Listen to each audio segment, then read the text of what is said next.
Médico psiquiatra da Infância e Adolescência, com titulação pela Associação Brasileira de Psiquiatria e Associação Médica Brasileira.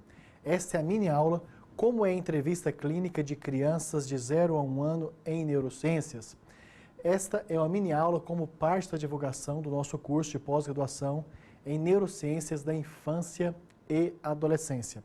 Trata-se de um curso de pós-graduação lato sensu no formato híbrido, parte à distância, que você pode muito bem aproveitar para aprender do conforto de onde estiver com acesso à banda larga e outra parte presencial, com os grandes privilégios, por exemplo, de ter o contato direto, cara a cara, com os professores para compartilhar experiências e aprendizados, como também para ampliar o seu network com profissionais de diferentes formações, já que trata-se de um curso multiprofissional. Então, sobre como é a entrevista clínica de crianças de 0 a 1 ano em neurociências, vamos a algumas explicações. Então, primeiro, é necessário coletarmos com o acompanhante, com o informante, fatores de risco e fatores de proteção associados ao neurodesenvolvimento e suas consequências. Como, por exemplo, se teve acesso a um pré-natal adequado, se esse pré-natal levou e permitiu um acompanhamento periódico do crescimento do feto, se doenças sexualmente transmissíveis e outras doenças infecto-contagiosas foram rastreadas e em caso de exames positivos se teve o adequado tratamento. Criar hipóteses sobre como os sintomas se organizam em um diagnóstico. Isso também faz parte do nosso trabalho, que teremos de maneira aprofundada na nossa pós-graduação. Principais fatores etiológicos. Aqui a palavra etiológico corresponde a causal, associados ao neurodesenvolvimento atípico. O que são fatores causais? Por exemplo, histórico de desnutrição da mãe durante o parto, como, por exemplo, histórico do uso de álcool e drogas durante a gestação, como, por exemplo, situações em que a mãe, durante o desenvolvimento fetal, foi agredida e vítima de violência de diferentes naturezas. Principais fatores etiológicos, então, precisam ser investigados ativamente e o prognóstico provável do quadro de tratamento recomendado, ou seja, a perspectiva para a reversão dos quadros que nós estamos avaliando. Um exemplo muito clássico que vem acontecendo especialmente nos sistemas públicos de saúde é a presença de sífilis congênita, que pode ser muito bem tratada e esta pessoa ter um desenvolvimento normal. Enfim, quando nós falamos aí de situações de doenças infecciosas que são verificadas tardiamente, ainda tem colega que fica assustado. Sim, esta é uma realidade, inclusive, de algumas capitais brasileiras. Infelizmente. Então, os problemas relacionados.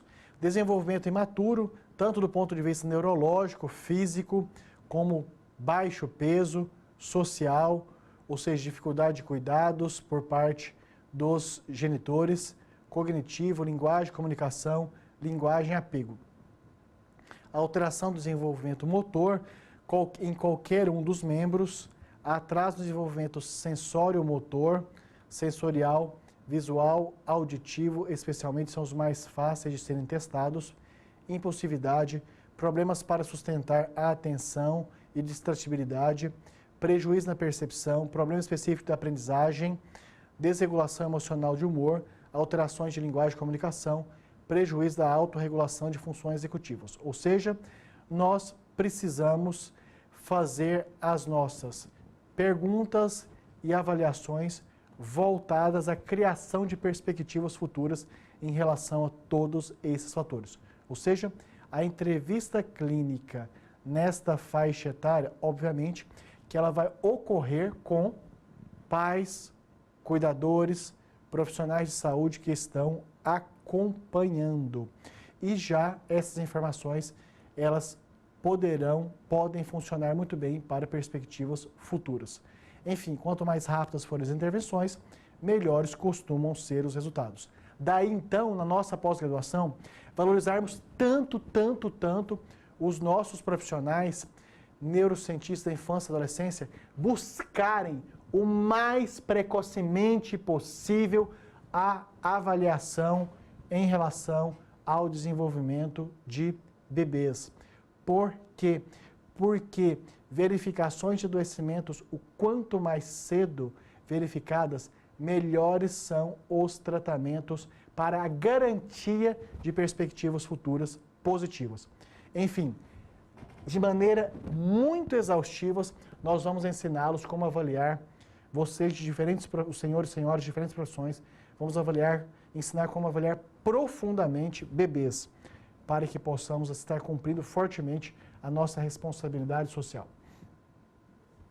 Então, no nascimento, nós verificamos capacidade visual, piscar em resposta à luz, capacidade motora como reflexo de sucção em relação à mama materna, reflexo de preensão, reflexo de Moro, deglutição, funções sociais básicas como conforto com a voz humana, sorriso por reflexo, linguagem, os sons indicadores de fome e desconforto, tipos de choro diferentes no fim do primeiro mês, sons do tipo fala durante a amamentação.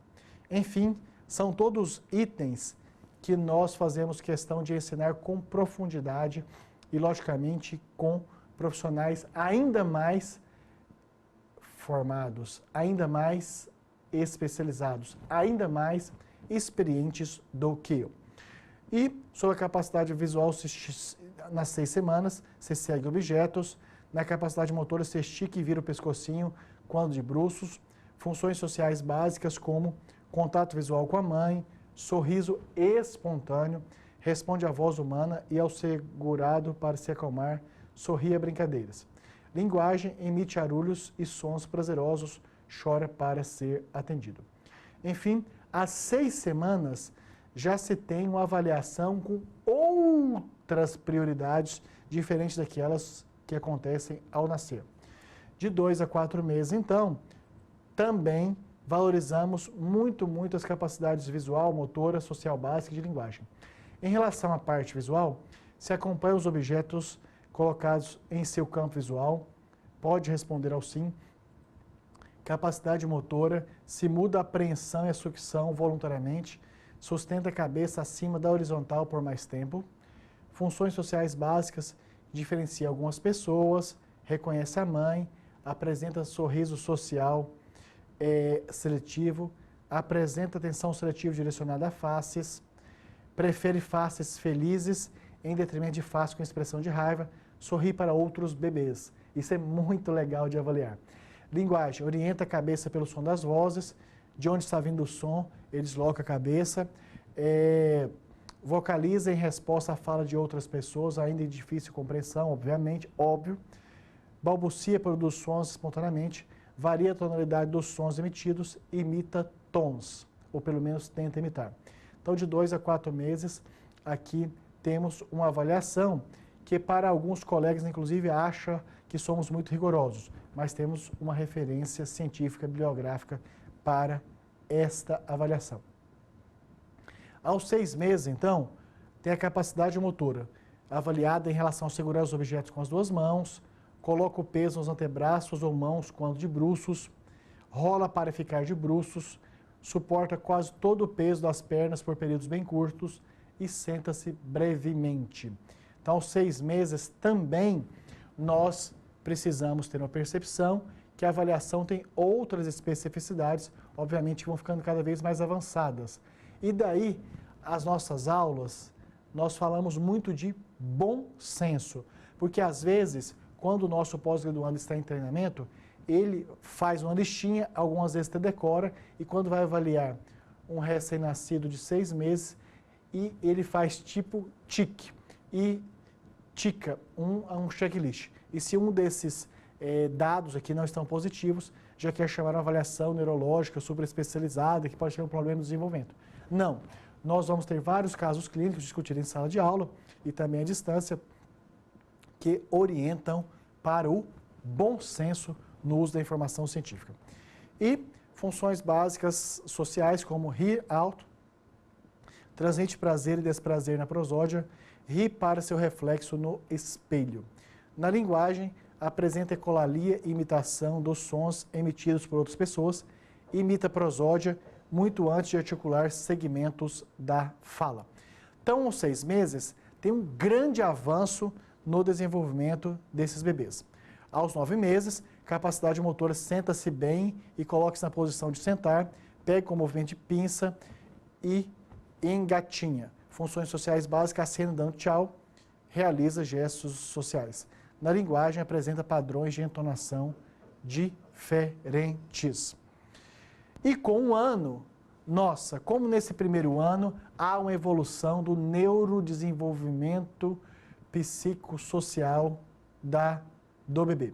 Então, capacidade motora, consegue jogar objetos, anda com apenas uma mão apoiada, apresenta resposta flexora do reflexo plantar, que ocorre em 50% das crianças. Funções sociais básicas, pode beijar quando requisitado, por exemplo, o que geralmente causa uma grande emoção nos familiares e pessoas próximas queridas.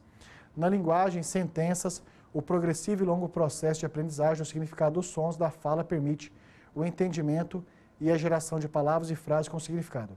Apresenta vocabulário com 5 a 10 palavras, que deve dobrar nos 6 meses seguintes.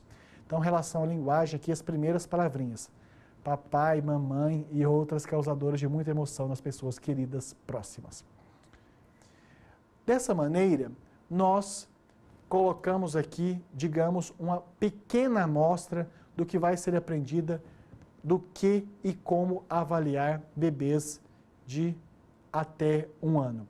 Ou seja, aqui nós vamos focar muito nas pistas, nas indicações, nas sugestionabilidades e em informações que vão fortemente direcionar a atuação do profissional examinador para, felizmente, na maioria das vezes, confirmar que a bebê está saudável no seu desenvolvimento neuropsicomotor social e, nos casos de exceção, vai saber fazer as intervenções ou os direcionamentos corretos. Enfim, nós achamos fantástico o nosso curso de Neurociência, Infância e Adolescência, no sentido que ele cria profissionais altamente capacitados para, de forma muito precoce, desde o nascimento, aos primeiros dias, meses, no primeiro ano de vida, avaliar a saúde biopsicossocial destes serzinhos e saber confirmar quando estão saudáveis e quando apresentam qualquer que seja uma dúvida relativa a alguma limitação desse desenvolvimento, para daí receber intervenções imediatas. Então, isso nos deixa muito alegres de estarmos divulgando essa pós-graduação tão importante do ponto de vista da atuação profissional e com repercussões fortemente sociais.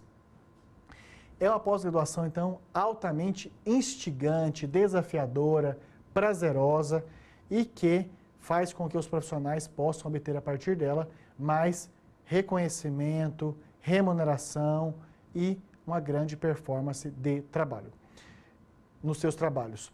Se você está, então, incomodado, inseguro, insatisfeito com a sua atuação profissional, esta é uma área de conhecimento muito legal e com amplas oportunidades no mercado de trabalho, como, por exemplo, desde enfermarias especializadas, desde hospitais públicos e privados, ambulatórios desse segmento, CAPS, Centro de Atenção Psicossocial, CAPS-I da infância e adolescência. Então, sim, tem mães, pais, profissionais que encaminham avaliações no primeiro ano de vida para o CAPS-AD. Situações como, por exemplo, insônia severa, como choro exaustivo e contínuo, mesmo tendo descartado qualquer causa física por exames laboratoriais de imagem. Enfim, nós temos aqui, então, uma pós-graduação que permite uma ampliação das oportunidades para entrevistas de trabalho, processos seletivos, concursos públicos e são um curso de investimento muito viável. Ou seja, nós temos um curso em valor que realmente facilita os profissionais que estão interessados em fazer um upgrade de suas carreiras para uma área bem interessante. Os professores nossos, esse é um diferencial muito legal. Todos os nossos docentes, além de ministrarem aulas, também estão fortemente ativos no mercado de trabalho, ou seja, são psicólogos que atuam nos seus respectivos consultórios, são médicos que coordenam clínicas de infância e adolescência, são assistentes sociais que atuam em consultorias para creches, instituições semelhantes, enfim, enfermeiros que participam de parto e também do processo de avaliação de recém-nascidos.